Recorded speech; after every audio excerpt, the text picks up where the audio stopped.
Okay guys, हमने work energy कर लिया है। बस थोड़ा सा मैं एनर्जी और वर्क का ओवरव्यू दे देता हूँ। देखो, वर्क क्या है। Work is basically when an object moves in the direction in which the force is applied. यहाँ पे सबसे जरूरी समझने की बात यह है कि moves in the direction in which the force is applied. ठीक है। आपको एग्जामिनर बहुत तरीके से टेस्ट करेगा, अलग अलग फोर्सेस देगा, अलग अलग डायरेक्शन देगा। अगर वो वर्क डन मांग रहा है तो जिस तरफ फोर्स है उसी तरफ डायरेक्शन भी होनी चाहिए आपकी मूवमेंट की। ठीक है। वर्क डन की एक्चुअल डेफिनेशन क्या है। Work done is basically the product of force and displacement. ठीक है, in the direction of force. Quantities की जूल्स है, एसआई यूनिट इसका जूल्स है। और खुद ही स्केलर क्वांटिटी है। ठीक है, हमने कुछ इसकी एग्जांपल्स देखी। अच्छा, फिर हमारे पास दो तीन टाइप्स की वर्क डन आती हैं। ठीक है, एक है work done against friction, work done against gravity, और work done by any object. अगर अगेंस्ट फ्रिक्शन बोल रहे हैं तो बेसिकली लेट्स से मेरे पास ये ऑब्जेक्ट है। ठीक है, ये इस तरफ मूव कर रहा है तो इसकी जो फ्रिक्शन होगी उस तरफ होगी। Will take this force, friction की फोर्स हम लेंगे, और डिस्टेंस हम वही लेंगे जो आगे की तरफ ट्रेवलिंग का डिस्टेंस है। ठीक है। अगर वर्क डन अगेंस्ट ग्रेविटी की बात की जा रही है तो हमेशा याद करना, ग्रेविटी के साथ अगर फोर्स वेट है, वेट का फोर्स हमेशा, वेट इज अ फोर्स। ठीक है। और वेट नीचे की तरफ लगता है। तो हमेशा हम जो हाइट लेंगे, हम जो भी बोलेंगे, डिस्टेंस लेंगे, वो हाइट होगी हमारी। ठीक है। सपोज मेरे पास ये रैंप है, ठीक है, उस पर चीज है, तो मैं ये वाली हाइट लूंगा। अगर याद ना है कौन सा लेना, बस ये याद रखो कि ग्रेविटी के फॉर्मूला क्या है, mgh। ठीक है, mgh। तो हमेशा जब भी कोई डिस्टेंस होगा ग्रेविटी से रिलेटेड, वो हम हाइट से देखेंगे। ठीक है। वर्क डन बाय, बाय का मतलब जिस तरफ भी फोर्स लगी है उस डायरेक्शन में हमारी मूवमेंट है। ठीक है। रिजल्टेंट वर्क डन, हमेशा रिजल्टेंट की ही बात की जाती है। बेसिकली फोर्स का रिजल्टेंट, हमें हमेशा फोर्स का रिजल्टेंट ही दिया जाता है। सपोज करो ये बॉल है, इस बॉल पे अभी जो इसका रिजल्टेंट है वो सिर्फ इसका वेट है जो कि डाउनवर्ड्स है। ठीक है ना। आगे बढ़ते हैं। एक और बात, अगर कोई भी हमारे पास सर्कुलर ऑब्जेक्ट हो, जैसे सपोज किया हमने, मेरे पास एक प्लानिटरी मोशन है जिसमें अर्थ सन के गिर्द घूम रही है। ठीक है। तो इसमें एक बात आपने क्या समझनी है कि इसमें कोई वर्क डन नहीं होगा। वजह क्या है, क्योंकि हमने टर्निंग इफेक्ट ऑफ फोर्सेस में पढ़ा कि भाई दोनों परपेंडिकुलर होती हैं, फोर्सेस और डायरेक्शन। यहाँ पे फोर्स इस तरफ लग रही है और डायरेक्शन इस तरफ है मूवमेंट की। ठीक है। यहाँ पे कोई वर्क डन की जगह डेफिनेशन क्या है, फोर्स और डायरेक्शन सेम तरफ लगनी चाहिए। क्योंकि यहाँ पे फोर्स और डायरेक्शन सेम तरफ नहीं है तो यहाँ पे वर्क डन भी हमारा जीरो होगा। ठीक है, मूविंग ऑन। फिर हमने देखा एनर्जी। एनर्जी में क्या है हमारे पास, ability of a body to do work. ठीक है, हमारे पास दो एनर्जी का भी जो एसआई यूनिट है सेम एज जूल्स, और एनर्जी है स्केलर क्वांटिटी। ठीक है, हमारे पास बहुत टाइप की एनर्जीज हैं, जिसमें हमारे पास मेन दो एनर्जी जो हम जिनकी वर्किंग सीखते हैं वो है काइनेटिक एनर्जी और potential energy. Potential energy and gravitational potential is the same thing, कभी कंफ्यूज मत होना। ठीक है। Potential and gravitational potential is the same thing. ठीक है ना। कुछ और हीट्स हैं जिसमें हीट एनर्जी है, जैसे थर्मल एनर्जी भी आप कहते हो। केमिकल एनर्जी है जो हम खाने में होती है हमारे, मतलब बेसिकली जो हमने खाया और फिर हमारी बॉडी में जो एनर्जी है, that's known as chemical energy. Elastic energy, कोई भी चीज को आप स्ट्रेच करो उसके अंदर स्ट्रेन आता है, that is known as elastic energy. Electrostatic is the energy between opposite charges. ठीक है, प्लस और माइनस के दरमियान। न्यूक्लियर एटम्स में, ठीक है, इंटरनल भी हीट के तौर पर यूज होती है ना। सोर्स ऑफ एनर्जी में हमने रिन्यूएबल नॉन रिन्यूएबल का कॉन्सेप्ट पढ़ा। आपको ये सब समझने की जरूरत नहीं है, बस याद रखो कि नॉन रिन्यूएबल में हमारे पास कोल है, ऑयल है, नेचुरल गैस है, वगैरह वगैरह। रिन्यूएबल में हमारे पास सोलर, टाइडल, जियोथर्मल। ठीक है। फिर हम आगे बढ़ते हैं ग्रेविटेशनल पोटेंशियल एनर्जी की तरफ। जीपीई में क्या है, जीपी का फॉर्मूला है मास इंटू ग्रेविटी इंटू हाइट, जिसमें आप एक चीज नोट करो, एम और जी इज बेसिकली आपका वेट। ठीक है। एम और जी इज बेसिकली आपका वेट। ठीक है। एंड हाइट इज बेसिकली ये वाला जो डिस्टेंस आ रहा है। ठीक है। Now energy stored in gravitational potential energy to its position as gravitational field, blah blah blah. आज मैं इसकी एग्जांपल्स नहीं दिखा रहा, देख चुके हम लोग सारी एग्जांपल्स। ठीक है। बस ये बात, एक और बात याद रखना, मैं इसमें लिख भी देता हूँ यहाँ पे। GPE is the highest at the highest point। मतलब क्या हुआ इस बात का, कि भाई जीपीई में बस एक बात याद रखना, अगर आपसे कभी भी पूछे किसी ऑब्जेक्ट की ग्रेविटेशन पोटेंशियल एनर्जी सबसे ज्यादा कब है, सपोज करो मेरे पास एक ऑब्जेक्ट यहाँ खड़ा है, एक ऑब्जेक्ट यहाँ खड़ा है, ठीक है, और एक ऑब्जेक्ट यहाँ खड़ा है। ठीक है, वो आपसे पूछना कि बताओ इन तीनों में से सबसे ज्यादा जीपीई किसकी है। फॉर्मूला क्या है, मास इंटू ग्रेविटी इंटू हाइट। जिसकी जितनी ज्यादा हाइट होगी वो उसकी इतनी ज्यादा जीपीई होगी, उसकी इतनी ज्यादा पोटेंशियल एनर्जी होगी। तो बस याद रखना, सबसे ज्यादा हाइट वाले के पास सबसे ज्यादा पोटेंशियल एनर्जी होगी। ठीक है। आगे बढ़ते हैं। फिर हमने काइनेटिक एनर्जी को देखा। हाँ, काइनेटिक एनर्जी देखा, जो कि basically energy stored in an object because of its motion. ठीक है। जिसमें है हमारे पास है 1/2 mv स्क्वायर इसका फॉर्मूला, हमने इसके डिफरेंट केसेस देखे। ठीक है, फिर law of conservation of energy is the most important part of this whole chapter, जिसके अंदर हमारे पास है energy can neither be created not destroyed, it is only converted from one form to another. जब हम ये वाला चीज देखते हैं ना, ये वाली चीज कन्वर्टेड वाली, तो हमारे पास बहुत सारे एग्जामिनर इस हवाले से क्वेश्चंस पूछता है। वो क्या पूछेगा, वो बोलेगा सपोज करो, मैं आपको ऐसे एग्जांपल दे रहा हूँ, ये एक बाइक है, ठीक है, ये एक माउंटेन है, एक बाइकर यहाँ बैठा हुआ है, ठीक है, अब वो डाउनवर्ड्स जा रहा है, बताओ उसकी, वो आपको क्या बोलेगा, आपको बता, सपोज करो उसने आपको यहाँ पे हाइट दे दी, सब कुछ दे दिया, और यहाँ की ग्रेविटेशनल पोटेंशियल एनर्जी बेसिकली दे दी, ठीक है, और वो आपसे पूछ के बताओ उसकी काइनेटिक एनर्जी कितनी है, आपको क्या पता भाई कितनी है, ठीक है, आपको एक बात या आपसे वेलोसिटी पूछ ली, बताओ इसकी वेलोसिटी कितनी है, आप बोलोगे मुझे तो नहीं पता।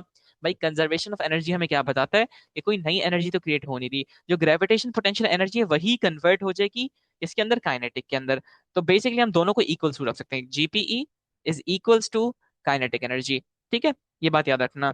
मूविंग ऑन, फिर हमने total energy of a close system पढ़ा, जिससे अगर एक बात याद रखना, जब भी आपके पास क्लोज सिस्टम के बारे में कुछ पूछा जाए तो याद रखना उसके अंदर ना एनर्जी एंटर हो सकती है, कोई भी एनर्जी बाहर की फोर्स एनर्जी कुछ भी बाहर से ना एंटर होता है ना निकलता है।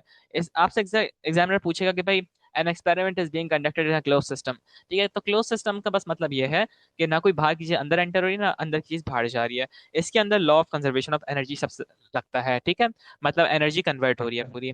फिर हमने कुछ एग्जांपल्स देखी जिसके अंदर हमने कंजर्वेशन ऑफ एनर्जी की या कन्वर्जन ऑफ एनर्जी देखी, जिसमें केमिकल एनर्जी के से क्या हुआ, लाइट हुई और हीट एनर्जी हुई जब हमने कोल को जलाया, ठीक है। अब सबसे अच्छी एग्जांपल ले लो, मैंने खाना खाया, मेरे अंदर केमिकल एनर्जी आई, अब मैं आपसे बातें कर रहा हूँ, साउंड एनर्जी है, मेरे हाथ में पेन है, मूव कर रहा हूँ, क्या है, काइनेटिक एनर्जी है, ठीक है, डिफरेंट टाइप की एनर्जीज बन रही हैं। अब यहाँ से ये वाला जो एग्जामिनर को ना बहुत पसंद है, वो इस टाइप का क्वेश्चन पूछे, वो ये वाला क्वेश्चन पूछता ही पूछता है, ठीक है।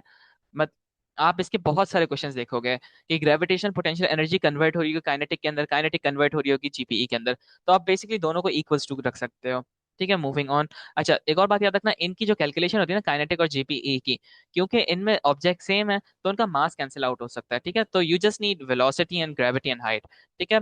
मूविंग ऑन, कुछ और एग्जांपल्स देखी हमने, ब्ला ब्ला ब्ला, ठीक है। चलो अब आज का शुरू करते हैं, विच इज बेसिकली पावर, ठीक है। पावर क्या है, power is basically rate at which work is done. एक बात याद रखो, मैंने आपको क्या बताया, रेट का मतलब कोई भी चीज जिसमें अपॉन टाइम हो, ठीक है, कोई भी वो यूनिट हो सकता है, कोई भी चीज हो सकती है, रेट की जब बात की जाएगी वो बात की जाएगी अपॉन टाइम। अब क्या बोल रहे हैं, पावर क्या है, rate at which work is done, work is done मतलब वर्क डन अपॉन टाइम, ठीक है। या फिर पावर को कहा जा सकता है rate at which energy is converted, which is again energy upon time, ठीक है। हमारे पास दो फॉर्मूलाज निकले पावर के, P is equals to work done upon time और P is equals to energy upon time. अब एक बात याद रखना, वर्क डन के लिए तो आपको, आप इसे ऐसे भी कर सकते हो, आप में वर्क डन है ना तो आप इसे ऐसे लिख सकते हो, P is equals to force into distance upon time. अब आप बोलोगे एफ और एस कहाँ से आया भाई, ये एफ और एस वर्क डन का फॉर्मूला है, वर्क डन का फॉर्मूला क्या था, फोर्स इंटू डिस्टेंस ना, डिस्प्लेसमेंट। अगर मेरे पास लिखा है ये P is equals to E upon T, तो मैं इसे ऐसे भी लिख सकता हूँ, M G H upon T, M G H upon T मतलब ये ग्रेविटेशनल पोटेंशियल एनर्जी है, ये टाइम है मेरा, ठीक है, कोई सी भी एनर्जी हो सकती है ऊपर, ठीक है, आपको फॉर्मूला के हिसाब से, आपको क्वेश्चन के हिसाब से देखना है, कोई सी भी एनर्जी ऊपर हो सकती है और नीचे टाइम होगा, ठीक है। वर्क डन किसी भी टाइप का ऊपर हो सकता है, नीचे टाइम होगा ना। अब देखो बेसिकली हमने अक्सर देखा होगा हमारे पास घरों में बल्ब लगे होते हैं, ठीक है, हर किसी के घर पे बल्ब लगे होते हैं, इसका ऐसा यूनिट वॉट है, WATT, ठीक है, नॉट VAT या नॉट VOLT, वॉल्ट अलग होता है, ठीक है, दिस इज वॉट, याद रखना, ट्रस्ट मी एक्सपीरियंस से बोल रहा हूँ, ये वाली गलती होती है, ठीक है। मूविंग ऑन, स्केलर क्वांटिटी है। अब अब एक बात बताता हूँ आपको, अक्सर क्या होता है, हमने नोट किया होगा कि कहा जाता है कि भाई ये लैंप है, इस लैंप की जो पावर है वो 1000 वाट है, आप बोलोगे इसका क्या मतलब है, या 100 वाट है, सॉरी 1000 तो बहुत बड़ा नंबर है, 100 वाट है, आप बोलोगे इसका क्या मतलब, इसका मतलब ये है कि basically it is 100 joules per second, ठीक है, joules per second, which is कि 100 joules of energy is being converted in 1 second, ठीक है। इलेक्ट्रिकल एनर्जी कन्वर्ट मतलब, अब मुझे बताओ इसके अंदर ये जो लाइट जल रही है, लाइट कैसे जल रही है, उसके अंदर केमिकल एनर्जी आ रही है थ्रू वायर्स, ठीक है, फिर वो केमिकल एनर्जी कन्वर्ट हो रही है इलेक्ट्रिकल के अंदर, और फिर आगे फर्दर ये इलेक्ट्रिकल एनर्जी लाइट एनर्जी में कन्वर्ट हो रही है, लाइट में कन्वर्ट हो रही है, तो ये कन्वर्जन जो है 100 जूल्स की कन्वर्जन हो रही है 1 सेकंड के अंदर, 100 जूल्स की conversion is happening in 1 second, ठीक है। मूविंग ऑन, इसकी एक और एग्जांपल लो, देखो, a more powerful machine can do the same work और convert the same energy in less time. समझो, मुझे अपहिल जाना है, ठीक है, मतलब मैं ऊपर चढ़ रहा हूँ। मैं रन करके जाऊं या वॉक करके जाऊं, एक ना एक टाइम तो मैं पहुंच ही जाऊंगा। डिफरेंस किस में आएगा? और मुझे बताओ, सेम पॉइंट पे मैं पहुंच रहा हूँ, तो मेरी मुझे बताओ ग्रेविटेशनल पोटेंशियल तो सेम होगी ना। जो जीपीई जो मेरी होगी, पोटेंशियल एनर्जी जो मेरी होगी यहाँ पे, हाइट क्योंकि मेरी सेम है, यहाँ भी हाइट सेम है, यहाँ भी हाइट सेम है। जीपीई तो मेरी सेम आ रही है दोनों तरफ, ठीक है, जीपी मेरी सेम आ रही है दोनों तरफ। लेकिन डिफरेंस क्या आ रहा है? टाइम में। मैं भागते हुए आ रहा था, सपोज करो मैं यहाँ 5 सेकंड में पहुंच गया, ठीक है, जब भागते हुए आया, और जब मैं वॉक करते हुए गया तो मुझे 12 सेकंड लग गए, ठीक है। तो क्या हुआ? Less time taken while running, more power developed while running. ज्यादा पावर डेवलप हुई जब मैं भागा, ठीक है, जब मैं भागा तो ज्यादा पावर डेवलप हुई। सपोज करो, इसकी एग्जांपल ले लो। लेट्स से मुझे ऊपर आने में 5 सेकंड लगे, ठीक है, और मेरी ग्रेविटेशन पोटेंशियल एनर्जी चलो कह लेते हैं 800 जूल्स है, 800 जूल्स है। अब यहाँ भी 800 जूल्स है, यहाँ भी 800 जूल्स होगी, क्यों? क्योंकि मेरा मास भी सेम है, मेरी ग्रेविटी भी सेम है, मेरी हाइट भी सेम है। जीपीई क्या होती है? एमजीएच होती है ना, मास इंटू ग्रेविटी इंटू हाइट होती है। तो अगर मेरी दोनों तरफ सेम है, और लेकिन मैं यहाँ पे 5 सेकंड में पहुंचा, और यहाँ जब मैं वॉक करते हुए गया तो 12 सेकंड में पहुंचा। आप पावर निकालो, power is equal to energy upon time, ठीक है, एनर्जी अपॉन टाइम। एनर्जी मेरी है 800, 800 डिवाइड बाय 12 करो, और यहाँ पे आप करो 800 डिवाइड बाय 5। देखो कितना बड़ा डिफरेंस आ रहा है। 5 वन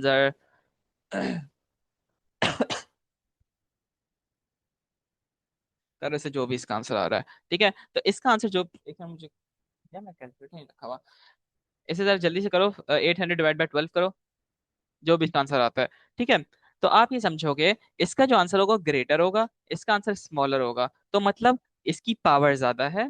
जब वो रन करते हुए गया तो उसकी पावर ज्यादा थी, जब वो वॉक करते हुए गया तो उसकी पावर कम थी। एनर्जी गेन तो सेम था, सिर्फ टाइम में डिफरेंस था, ठीक है। इसका एक क्वेश्चन देख लेते हैं जरा जल्दी से।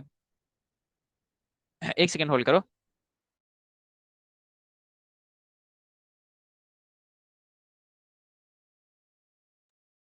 अच्छा, तो हमारे पास एक क्वेश्चन आता है। अब मोटर पंप्स 20 kg। अच्छा, हफ्सा देखो, बेसिकली पावर क्या है? Power is energy upon time, या rate of which energy is being converted, ठीक है। और फिर एक और क्या है? दूसरा है work done upon time. Power के दो फॉर्मूलाज हैं। यहाँ पे हमने एक चीज देखी कि भाई, अगर एक एक बंदा है, ठीक है, एक बंदा है जो कि एक सेम जगह पे सेम सीढ़ियों पे चढ़ रहा है, ठीक है, सपोज करो मैं अपने फ्लोर से ऊपर वाले फ्लोर पे जा रहा हूँ, ठीक है।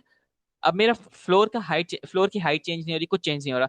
पहले मैं भागते हुए गया, ठीक है, मुझे आवाज आई, अम्मी ने बुलाया कि अब्दुल्ला ऊपर आओ, मैं भागते हुए ऊपर गया, ठीक है। बाद में मुझे, फिर मैं नीचे आ गया, फिर थोड़ी देर बाद दोबारा ऊपर जाना पड़ा। अब मैं आहिस्ता आहिस्ता एक एक स्टेप लेते हुए गया। मुझे बताओ, मैंने डिस्टेंस सेम कवर किया, मेरी पोटेंशियल एनर्जी सेम डेवलप होगी, ठीक है, क्योंकि हाइट मेरी सेम है। लेकिन फर्क किस में आया? मेरी टाइमिंग में। पहले मैं भागते हुए जब गया था तो मैं सिर्फ 5 सेकंड मैंने ट्रेवल किया वो डिस्टेंस, और अब मैंने 12 सेकंड में वो डिस्टेंस कवर किया। तो हुआ क्या? इसमें मेरी पावर ज्यादा थी, ठीक है, मेरी पावर ज्यादा लगी इधर, ठीक है, और यहाँ मेरी पावर कम थी, ठीक है। इसके हम अभी हम क्वेश्चंस देखेंगे तो और समझ आएगा, ठीक है। अब सपोज करो, मैं भी सबको साइड पे कर देता हूँ। देखो, हमारे पास क्वेश्चन क्या कह रहा है? A motor pumps 20 kg of water bye a height of 40 meter above the ground in 5 minutes. Assuming no energy loss, calculate the power of the motor. अब पावर के लिए फॉर्मूला क्या कहता है? Power is equals to energy upon time, ठीक है। अब मुझे बताओ, यहाँ पे हम कौन सी एनर्जी निकाल सकते हैं? इसने हमें मास दिया हुआ है और इसने हमें हाइट दी हुई है। ग्रेविटी आप सबको पता होती है, ग्रेविटी 10 ली जाती है या 9.8 ली जाती है, ठीक है। चलो, अगर मैं 9.8 लेता हूँ, तो मैं सबसे पहले ग्रेविटी ग्रेविटी निकालता हूँ, एनर्जी निकालता हूँ। एनर्जी मैं निकालूंगा जीपीई, ग्रेविटेशनल पोटेंशियल एनर्जी, क्योंकि ऊपर जा रहा है वो पानी, ठीक है। Gravitational potential energy which is equals to mass into gravity into height. Mass मेरा कितना है? 20 किलोग्राम, क्वेश्चन में मेंशन है। ग्रेविटी मेरी 9.8 है, ठीक है। हाइट मेरी कितनी है? 40 मीटर, ये क्वेश्चन में दी हुई हाइट, ठीक है। तो 40 मीटर मेरी, जब मैं ये निकालता हूँ तो मेरी पोटेंशियल एनर्जी आती है, जीपीई मेरी आती है, विच इज अराउंड 7,840, ठीक है, 7840 जूल्स, ठीक है, ये मेरी आ रही है। फिर मैंने क्या किया? अब मुझे पता है पावर के लिए मुझे एनर्जी मिल गई, पावर के लिए मुझे एनर्जी मिल गई, ये वाली, ठीक है, फॉर्मूला में एनर्जी मिल गई। अब टाइम, टाइम क्वेश्चन में दिया हुआ है इसने 5 मिनट। अब मिनट्स में दिया हुआ है जूल्स पर सेकंड है, याद रखना, ठीक है, जूल्स पर सेकंड। तो बेसिकली मुझे 5 मिनट को सेकंड्स में कन्वर्ट करना होगा। इसको आप रेशो से भी कर लो, ऐसे ही याद कर लो कि 1 मिनट के अंदर 60 सेकेंड्स होते हैं। ठीक है, तो मैंने क्या किया, 7840 जूल्स अपॉन 5 × 60, ठीक है, which is basically power, energy, energy upon time. ठीक है, ये सब किया तो इसका आंसर आएगा मेरे पास 26.13 वॉट। ठीक है, which is basically my power. समझ आ गई? ठीक है, अभी और क्वेश्चंस देखेंगे, अगर नहीं भी आई तो कोई मसला नहीं है, लेकिन कॉन्सेप्ट समझ आया क्या हुआ? एवरीवन, सानिया, अशरफ, हफ्सा, जरमीन, माहीन, समझ आया? Okay, perfect. ठीक है, मूविंग ऑन। अच्छा, पावर में बस इतना ही है। अब हमारे पास एक और चीज है, वो है एफिशिएंसी। एफिशिएंसी क्या है? बेसिकली होता क्या है, एक बात याद रखो, जब भी मैं,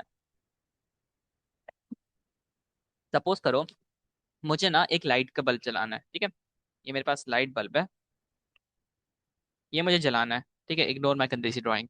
अब क्या हुआ, इसके अंदर कौन सी आएगी, इलेक्ट्रिकल एनर्जी इनपुट की, और वो मैंने इलेक्ट्रिकल एनर्जी पुट की, सपोज करो 400 जूल्स, ठीक है, 400 जूल्स। अब पता है, ये 400 जूल्स की 400 जूल्स लाइट एनर्जी नहीं बदल जाएगी, कुछ ना कुछ साउंड, कुछ ना कुछ हीट में ट्रेवल हो जाएगी, ठीक है, कुछ ना कुछ हीट में डिसिपेट हो जाएगी या जाया हो जाएगी। ठीक है, बेसिकली क्या हुआ, इलेक्ट्रिकल एनर्जी मैंने इनपुट की, इलेक्ट्रिकल एनर्जी मैंने इनपुट की, तो वो कन्वर्ट किसके अंदर हुई, वो कन्वर्ट लाइट के अंदर हुई, लेकिन साथ में वो हीट के अंदर भी कन्वर्ट हुई। ठीक है, अब मुझे बताओ, मेरा टोटल इनपुट ये था, ये मेरा टोटल इनपुट था, इनपुट। ठीक है, अब मेरा जो आउटपुट था, जो मुझे आउटपुट चाहिए था, वो मुझे चाहिए था सिर्फ लाइट, लेकिन साथ में हीट भी फॉर्म हो गई, हीट में ना चाहते हुए भी फॉर्म हो गई। ठीक है, तो एक बात याद रखना, पूरी एनर्जी हमेशा कन्वर्ट नहीं होती, कुछ ना कुछ जो एनर्जी होती है ना, वो बाकी चीजों में जाया हो जाती है। ठीक है, कभी वो किसी चीज की काइनेटिक एनर्जी में बदल जाएगी। ज्यादातर हमारे पास जो क्वेश्चन आता है ना, याद रखना कि ज्यादातर एनर्जी जो जाया होती है, वो हीट में जाया होती है। ठीक है, हीट एनर्जी में चेंज हो जाती है। तो अब यहाँ पे क्या है, ratio of useful output to the required input, efficiency ये है। मतलब यूजफुल आउटपुट मेरा क्या था, ये वाला ये वाला मेरा यूजफुल आउटपुट था। सपोज करो मैंने इनपुट डाला 400 का, ठीक है, और मुझे आउटपुट जो लाइट का मिला, वो मिला 350 जूल्स का, और 50 जूल्स मेरे जाया हो गए किसमें, हीट में जाया हो गए। ठीक है, अगर मैं आपसे बोलता हूँ मुझे इसकी एफिशिएंसी निकाल के दिखाओ, तो मेरा यूजफुल आउटपुट क्या है, जो मुझे चाहिए था, ये मेरा यूजफुल आउटपुट है। ठीक है ना, क्या 350, और टोटल इनपुट क्या है मेरा, टोटल इनपुट है मेरा 400, 400 × 100। ठीक है, आपने जीरो से जीरो कैंसिल किया है 350/4 करो, कितना आ रहा है इसका आंसर? ठीक है, जो भी इसका आंसर आ रहा है, वो इसकी एफिशिएंसी होगी। ना मूविंग ऑन, अभी हम इसके कुछ क्वेश्चंस देखते हैं। अब देखो, इनपुट क्या है, इनपुट है बेसिकली टोटल एनर्जी जितनी मैं इनपुट दे रहा हूँ इसे। ठीक है, अब वो इनपुट में यहाँ पे 400 जूल्स की इनपुट दिया मैंने, तो इनपुट में आप देखना कि क्वेश्चन के हिसाब से, अब देखो 87.5% ये एफिशिएंट है। अगर मैं बोलता हूँ ये बल्ब कितना एफिशिएंट है, तो आप बोलोगे भाई 87.5% ये बल्ब एफिशिएंट है। ठीक है, मतलब से 87.5% बिल्कुल सही चल रहा है, लेकिन जो बाकी है वो हीट में जाया हो गया, वो मुझे नहीं चाहिए था। ठीक है, दिस इज बेसिकली रेशियो या परसेंटेज कह लो आप, कि कितनी परसेंट ऑफ एनर्जी कन्वर्ट हो रही है, या मुझे इनपुट और आउटपुट का जो एक्चुअल परसेंटेज रेशियो है। ठीक है ना अब देखो, एफिशिएंसी आपके पास बहुत सारी चीजों में ली जा सकती है। एफिशिएंसी आप वर्क डन इनपुट ले लो और वर्क डन आउटपुट ले लो। ठीक है, आउटपुट अपॉन इनपुट ले लो। आप एनर्जी आउटपुट और एनर्जी इनपुट ले सकते हो। आप पावर आउटपुट और पावर इनपुट ले सकते हो। आप वर्क डन आउटपुट और एनर्जी इनपुट ले सकते हो, और energy output work done input ले सकते हो। आप क्या नहीं ले सकते, यह बात याद रखना, आप पावर अपॉन एनर्जी नहीं ले सकते, आप वर्क डन अपॉन पावर नहीं ले सकते। ठीक है, आप एनर्जी अपॉन पावर नहीं ले सकते। ठीक है, आप पावर अपॉन वर्क डन नहीं ले सकते। कोई मुझे बताएगा क्यों नहीं ले सकते? अगर मुझे एफिशिएंसी निकालनी हो, सपोज करो मैंने यहाँ पे पावर का आउटपुट लिया, पावर आउटपुट लिया, एनर्जी इनपुट लिया, वर्क डन आउटपुट लिया, ये इनपुट आउट, बताता हूँ क्यों नहीं ले सकते। वजह यह है हमारे पास कि भाई अगर हम वर्क डन और दो ऊपर नीचे वर्क डन देखना है, तो हमारा इसका सेम यूनिट है, दोनों का जूल्स का यूनिट है। ठीक है, दोनों का यूनिट जूल्स है। Very good Ashraf. ठीक है, efficiency same thing, energy joules unit है, जूल्स यूनिट है। अब वर्क डन और एनर्जी क्यों ली जा सकती है, दोनों का यूनिट जूल्स है। लेकिन पावर का यूनिट और एनर्जी का यूनिट डिफरेंट है। ठीक है, पावर का वॉट है, एनर्जी का जूल्स है। ठीक है, तो आप इसको नहीं ले सकते, इसको आप नहीं ले सकते। ठीक है, मूविंग ऑन। हमारे पास टोटल यही है पावर का कॉन्सेप्ट, बहुत छोटा सा है। और एफिशिएंसी, अब हम कुछ पास्ट पेपर्स मैंने कंपाइल किए हैं, वो करते हैं ताकि अच्छा आइडिया हो। ठीक है, just give me a second.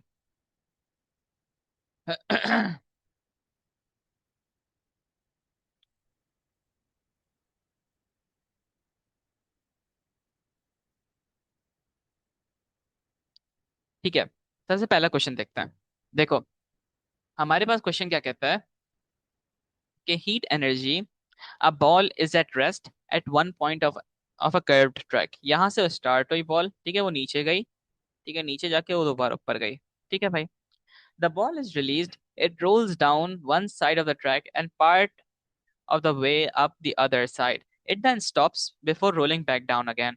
The height of the stopping point is less than that of the starting point. ठीक है, तो इसने यहाँ से स्टार्ट किया तो उसे यहाँ तक स्टॉप होना चाहिए था, लेकिन यहाँ तक स्टॉप नहीं हुआ।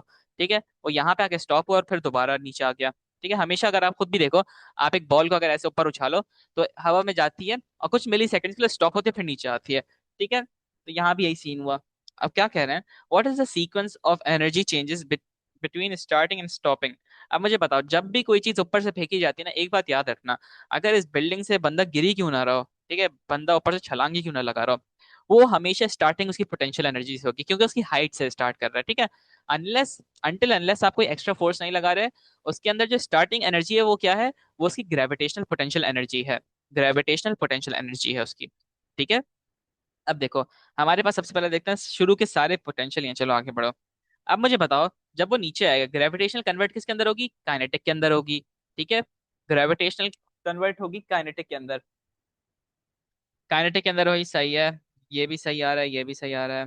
काइनेटिक एनर्जी, फिर हीट एनर्जी नहीं। ये बात याद रखना, हीट एनर्जी हमेशा कभी भी मूवमेंट में आ रही हो ना, हीट एनर्जी हमेशा एक्स्ट्रा होगी, एड ऑन होगी। यानी सपोज करो काइनेटिक है, तो काइनेटिक प्लस हीट ऐसे होगा।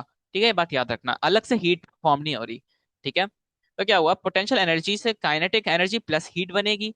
ठीक है, क्योंकि जब वो रोल डाउन करिए हल्की सी फ्रिक्शन भी होगी, कुछ एनर्जी हीट में लॉस हो जाएगी। ठीक है, और फिर जब वो दोबारा ऊपर गई, दोबारा हाईएस्ट पॉइंट पे आई। ठीक है, तो यहाँ पे उसके वो सारी काइनेटिक एनर्जी किसके अंदर कन्वर्ट हो गई, वो सारी कन्वर्ट हो गई दोबारा जीपीई के अंदर। ठीक है, दोबारा जीपीई के अंदर, और साथ में प्लस हीट, क्योंकि स्टॉप भी हो रही है वहां पे, स्टॉप होगी, हल्की सी फ्रिक्शन प्रोड्यूस होगी। ठीक है, तो क्या हुआ हमारे पास, अगर हम देखें तो पार्ट डी बिल्कुल सही आ रहा है। पोटेंशियल एनर्जी कन्वर्ट हुई काइनेटिक एनर्जी और हीट के अंदर, फिर वो कन्वर्ट हुई पोटेंशियल एनर्जी और हीट के अंदर। ठीक है, समझ आ गई? कुछ पूछना है तो पूछो, वरना आगे बढ़ता हूँ मैं।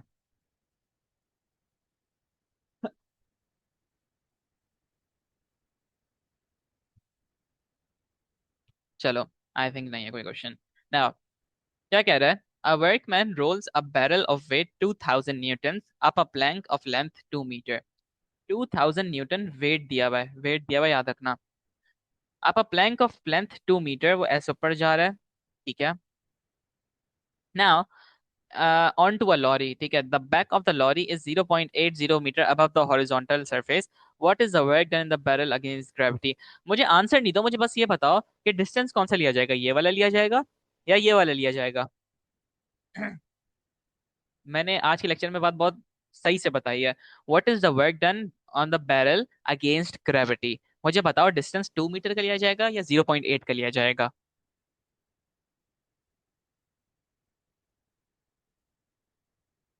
ठीक है, वेरी गुड जमीन, वेरी गुड अशरफ। अच्छा हफ्सा, देखो, हमेशा जब भी वर्क डन अगेंस्ट ग्रेविटी आएगा ना, तो ग्रेविटी में हमेशा हमेशा हम हाइट लेंगे, हाइट लेंगे। ठीक है, एक और बात साथ में याद रखना, कि मैंने एक और बात बताई, वर्क डन में क्या होता है कि जिस तरफ फोर्स एक्सर्ट होगी वही वाला डिस्टेंस लेंगे। इन्होंने क्या दिया हमें, वेट दिया है। मुझे बताओ, अगर मैं ऐसे खड़ा हुआ हूँ, जमीन पे खड़ा हुआ हूँ मैं, ठीक है, क्या मेरा वेट ऊपर की तरफ होगा, क्या मैं आसमान तक, आसमान की तरफ तो नहीं जाऊंगा ना। मेरा वेट हमेशा जमीन के नीचे, जमीन की तरफ, सेंटर नीचे की तरफ जा रहा होगा। ठीक है, तो अगर ये लॉरी का वेट है, लॉरी की जो फोर्स है, दिस इज बेसिकली डाउनवर्ड्स। ठीक है, जो कि कितनी है, 2000 न्यूटन की, 2000 न्यूटन की। ठीक है, तो मतलब हमने क्या किया, 2000 मल्टीप्लाई बाय ग्रेविटी है, अगेंस्ट ग्रेविटी। मैंने आपको एक बात बताई थी, जब भी ग्रेविटी का वर्ड यूज हो रहा हो ना, तो हमेशा हाइट यूज करेंगे, ये बात याद रखना। डिपेंड्स ऑन द सिचुएशन वैसे, लेकिन 99.9% ऑफ द टाइम अगर आपके पास, आप कोई भी वर्क डन अगेंस्ट ग्रेविटी कर रहे हो, आप पोटेंशियल एनर्जी निकाल रहे हो, कोई भी ग्रेविटी रिलेटेड कैलकुलेशन कर रहे हो, आप उसमें हाइट लोगे, ठीक है। तो हमने 0.8 को मल्टीप्लाई किया, देखो इसका आंसर क्या आएगा। 2 × 8 1600 जूल्स आना चाहिए। ये मैंने मेंटल मैथ्स किया, लेकिन चेक कर लो आप लोग। अशरफ जरा चेक करो क्या आंसर आ रहा है। 2000 multiply by 0.8।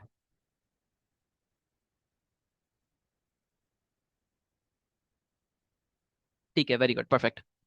Now moving on, energy from a petrol is used to operate engines. The energy drives a generator which produces electrical energy, ठीक है भाई। What is the overall efficiency of the process?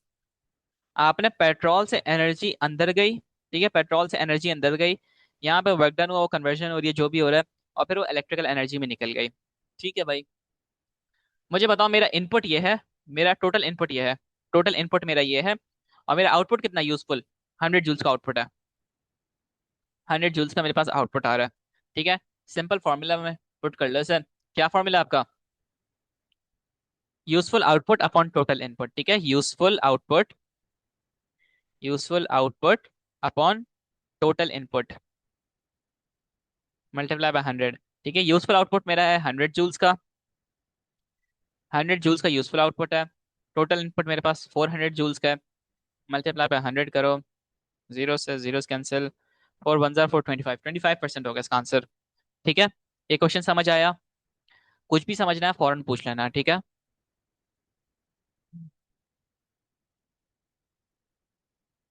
तुम लोग के mics on हो रहे हैं या म्यूट किया हुआ है मैंने? आ, बस ठीक है, परफेक्ट। हाँ मैं एक बोलो। बात पूछ लूं। पूछो पूछो। ये ये गई कहाँ एनर्जी सारी? ये 400 जूल से, तो फिर ये 100 जूल्स कैसे हो गए? देखो, ये 400 बाकी जूल वेस्ट में। सही है, सही है। इंजन फ्रॉम पेट्रोल से बेसिकली यहाँ पे कन्वर्जन हो रही है, ठीक है, यहाँ कन्वर्जन हो रही है। वर्क डन बाय इंजन, ठीक है, यहाँ कन्वर्जन हुई, वो कन्वर्ट होकर जनरेटर तक आई, ठीक है। अब यहाँ पे डज नॉट मैटर कि इससे आगे वो कहाँ जा रही है, हमें क्वेश्चन को क्या बता रहा है कि भाई वो एनर्जी फ्रॉम पेट्रोल हमारे इनपुट तक, सपोज करो मैंने 2 लीटर पेट्रोल डाला, तो उस 2 लीटर पेट्रोल पे जितनी भी किलोमीटर मेरी गाड़ी चलती है, तो वो किस पे डिपेंड कर रही है, कितनी एनर्जी मेरे उस पेट्रोल से प्रोड्यूस हो रही है, ठीक है। और generator is basically making the amount of energy जो कि हमारे लिए यूजफुल है, ठीक है। बाकी एनर्जी कन्वर्जन में यूज हो रही है, ठीक है। तो हम बस देखेंगे कि हमारा आउटपुट कितना आ रहा है। आउटपुट हमारे पास 100 जूल्स का आ रहा है। इनपुट हमने कितना दिया? इनपुट हमने 400 जूल्स का दिया। ये वर्क डन है, तो we don't care about it honestly. Now, two major components of a coal-fired power station are a turbine and a generator, ठीक है। What are the output forms of generator from the turbine? What are the output forms of energy from the turbine and from the generator? ठीक है। Turbine आप सबको पता है कौन सी होती है? टर्बाइन बेसिकली घूमती है, ठीक है। मूवमेंट मूवमेंट का इस्तेमाल होता है उसमें। एक काम करता हूँ, उसकी पिक्चर दिखा देता हूँ, रुको।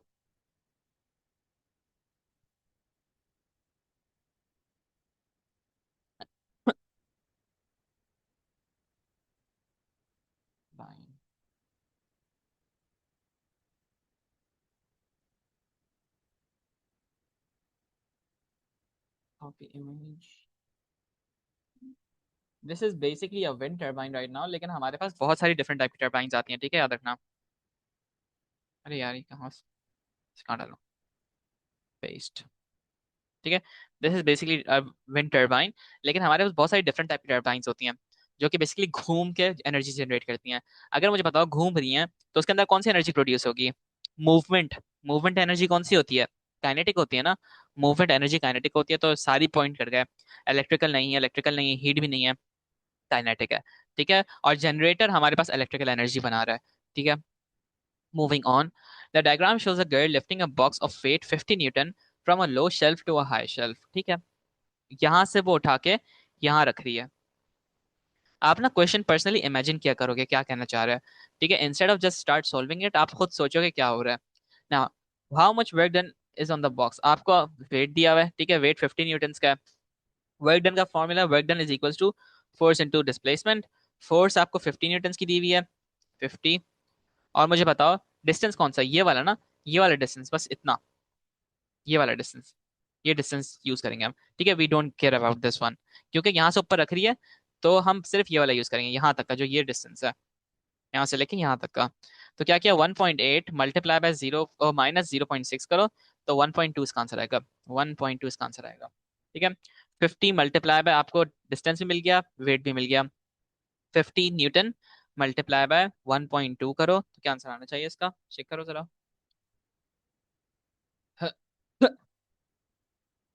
Just give me a second, मैं चेक